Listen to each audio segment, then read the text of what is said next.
and a deep sense of responsibility, this heavy mission that has been entrusted to me, a responsibility that weighs even more when we see the enthusiasm of the people. We must understand the message that has been sent to us, to our heads of state. We can no longer rest, we must keep going. The struggle, we must keep moving forward. Because people long for peace, people long for development, people want to be happy in their own countries. Hey guys, once again, welcome back to this platform. The Alliance of the Sahel States are making history. They are always making history. Now, when we talk of ECOWAS at one side and the Alliance of the Sahel States at one side, this both body has never achieved the same thing. ECOWAS have been there since ECOWAS has never achieved anything so far that I can see, or we can see probably. We African, you can see that ECOWAS is actually doing something. We don't know the benefits that our countries are in ECOWAS. We don't know the benefit that is coming. We are not seeing any benefit. Now, the Alliance of the Sahel States has just started in 2023. Now, they are achieving a whole lot of things, making easy for their people in their country. Why am I saying this? The AES has started the initiation of their AES television. They have joined army. They have military joint forces that will combat terrorism in their respective states, in their respective jurisdictions. Why am I actually talking about this? We all know what the AES has achieved so far. The Alliance of the Sahel States has also created an investment bank which they deposited over $900 million. About $900 million, which is $895 million. Up to $900 million. You have seen what they have done so far. Now they have joined a military which is going to be combat terrorism in every segment of their jurisdiction. Now, what did the ECOWAS achieve so far? ECOWAS was there before foreign military bases were in our country. Foreign military were in our country in the name of fighting terrorism, but they have failed to fight terrorism. ECOWAS has nothing to say about that. Now, these people have taken the mantles into their own hands. They have taken the guns into their own hands to do what is necessary for their people in their country.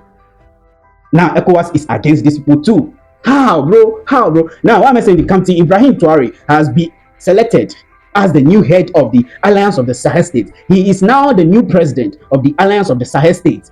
So the mantle has been already given to Captain Ibrahim Traore. Now, who gave him the mantle is the General Asimi Goita, the president of Mali. He is the first president of the Alliance of the Sahel States. Now he has given the mantle to Captain Ibrahim Traore because he believes in Captain Ibrahim Traore so much that he wants Captain Ibrahim Traore should lead this Alliance of the Sahel States, to lead them in everything that they are going to do. Now, after the mantle was given to Captain Ibrahim Traore, what did he say?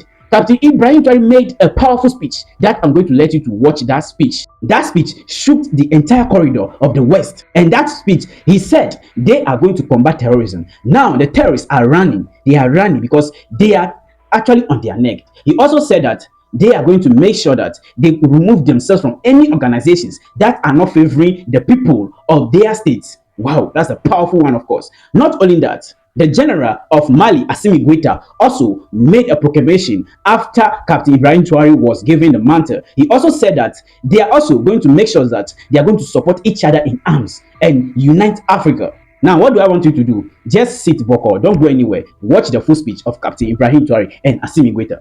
First of all, I would like to give thanks to God who allowed this day to go so wonderfully well. And I pray that everyone will be able to return home in good health after the second session and that the struggle continues. After that, this is a word of thanks to our brave fighting forces, as always, who have understood the meaning of our struggle and who give themselves body and soul so that the Confederation can continue to exist. Finally, I thank the population of the AES who have truly understood why we must rely only on ourselves and why we must not feel sorry for our situation. And you have shown through your resistance and your resilience in enduring all the blows the enemy has dealt us in this struggle to break the chains of slavery. Thank you very much. So let's return to this second session. In any case, I sincerely want to thank my brother who is here with us today from the bottom of my heart, General Asimi Goita, President of the Transition of Mali, for the tremendous work that has been accomplished during this time since its creation. Laying the foundations for such a confederation is no easy task. And above all, you have all witnessed the many challenges that have confronted our respective states and the confederation as a whole. So I wanted to say it again. Thank you for all the work that has been done. Thank you for your willingness to listen. Thank you for all the sacrifices you have made. And above all, thank you to all our collaborators, the members of the government, and all the technical services who truly worked to make this day possible, who did everything so that all the achievements that were on today's agenda could come to fruition. I would like to extend my sincere gratitude and thank you once again, and I truly hope that this profound spirit of sacrifice and unwavering selflessness can indeed continue to flourish and endure, because our singular and ultimate goal is the profound happiness of our beloved people. I have accepted with great humility and a deep sense of responsibility this heavy mission that has been entrusted to me, a responsibility that weighs even more when we see the enthusiasm of the people. We must understand the message that has been sent to us, to our heads of state.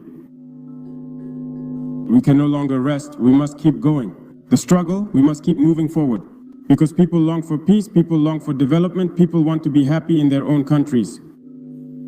With that in mind, I would like to congratulate every actor in the three main sectors of our confederation, the defense and security personnel, who have truly made great efforts to contain the threat.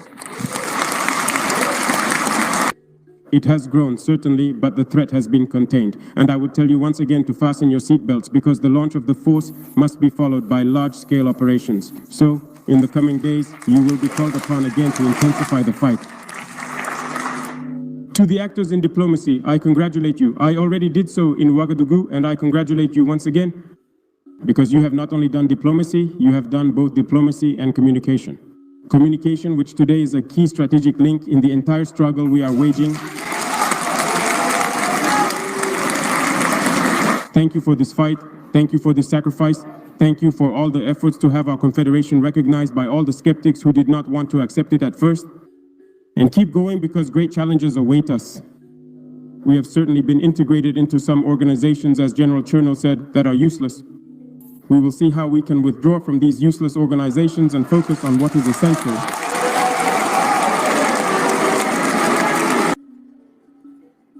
The actors of development itself, which is a cross-cutting mission, after security and therefore diplomacy to maintain, and communication. To keep our people's spirits alert, we think about development, and development involves several sectors. So I invite everyone, each and every one of you from now on, to double your efforts, because we have set ourselves goals and we have understood geopolitics, we have understood the world. From now on, we will no longer count only on ourselves, a priori. And this everyone needs to hear. Food self-sufficiency must become a reality in our confederation, and we must set objectives to achieve this. We have major development projects, whether in terms of industry or infrastructure. We are going to fight to make sure these projects see the light of day. And of course, other major projects, even more strategic and urgent, await us and will require us to act with greater speed in everything we do. This is what everyone here and all the peoples of the Confederation expect. So, the pace will certainly be intense, but as of now, I invite you to get to work so that we can rise to the challenges, because what we are doing right now is a challenge. Finally, I will therefore continue to seek the support and assistance of my brothers present here, who, in any case, have spared no effort at any time. Whenever I wanted or needed them, they were available.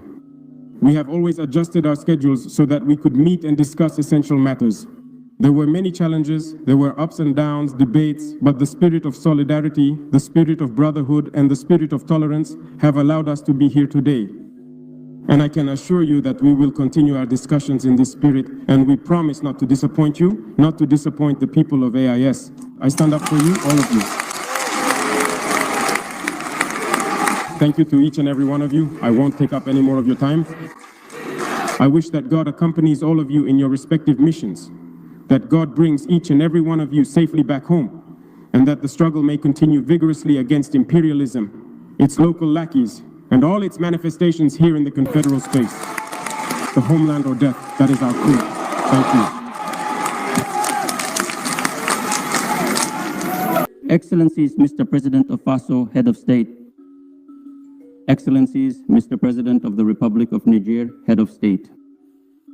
Mr. Prime Minister, Mr. President of the National Transitional Council, Mr. President of the Institutions of the Republic, ladies and gentlemen ministers, ladies and gentlemen, ambassadors, distinguished guests, ladies and gentlemen, I would like to express my deep gratitude to my brothers, their excellencies, Captain Ibrahim Traore, President of FASO, Head of State, President of the AIS Confederation, and Army General Abdurrahman Chani, President of the Republic of Niger, Head of State, for the quality of their contributions to our work, their constant commitment, and their insightful analysis. And their enlightened contributions have been decisive for the success of this session. The richness of our discussions has allowed us to review all the actions carried out within the framework of the implementation of the A1 Federation of the Confederation, which we have defined collectively, and to clearly outline the responsibilities and future prospects in the fields of defense and security, development and diplomacy, both at the regional and international levels. I am pleased with the commitment of His Excellency, Captain Ibrahim Traore, President of FASO and President of the Confederation, to continue the actions implemented from the Year 1 roadmap. This Confederation roadmap must remain our compass and guide our actions, while giving it new momentum under the leadership of His Excellency, Captain Ibrahim Traore, President of the Confederation, through the implementation of priority projects and programs and the continuation of ongoing actions listed therein. Today, our Confederation is an intergovernmental organization with major achievements, an operational collective defense architecture, and a developing dynamic of economic integration and coordinated action in diplomatic matters. The Islamic State, or IS, is now a significant political and geopolitical reality whose influential voice truly matters on both the regional and the international stage. A deep-rooted connection to Sahelian realities based on the aspirations of our people, our solidarity, and our cultural heritage. Our sense of sacrifice, our collective resilience, as well as the constant support of Sahelian and Pan-African youth have enabled us to face many challenges, particularly in terms of security, the fight against terrorism, and development. Excellencies, Presidents, distinguished guests, ladies and gentlemen, the success achieved by our defense and security forces in the fight against terrorism fully reinforces this. Our historic choice is to take our destiny into our own hands and to fully reclaim our complete sovereignty. I would like to pay them a heartfelt tribute for their daily actions on the ground, actions sometimes carried out at the cost of the ultimate sacrifice, to preserve the unity and integrity of our territories, as well as the well-being of our people. Today we can say it with conviction. Peace has changed sides.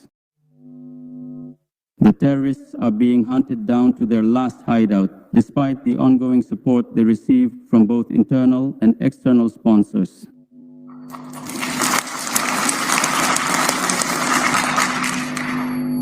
The continued return of displaced persons and refugees demonstrates our determination to make the protection of our people and their property a priority. At the heart of our priorities, this movement also promotes the restoration of social cohesion and the strengthening of understanding between communities. The creation of the unified force is, in this respect, one of the most eloquent demonstrations of our shared determination to pool our efforts and face security challenges together in a demanding regional context.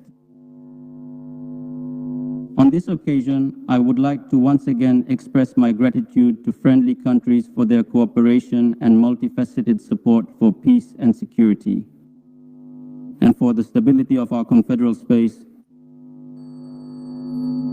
Excellencies, Presidents, distinguished guests, in terms of economic and social development, in addition to defining common policies and programs, concrete results have been achieved. We have just inaugurated and launched several key structural tools for development and communication within our space, notably the Confederal Bank and the AS television channel.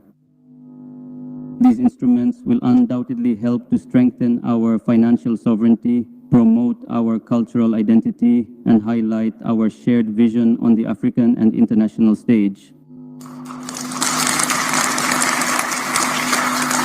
The full realization of these initiatives calls for a space freed from any obstacles to the movement of people and goods, an objective now being achieved within the AIS, as demonstrated by the introduction of the AIS biometric passport and ID card. Excellencies, Presidents, ladies and gentlemen, distinguished guests, the additional protocols relating to the pillars of defense and security, diplomacy and development, as well as the additional protocol concerning confederal sessions.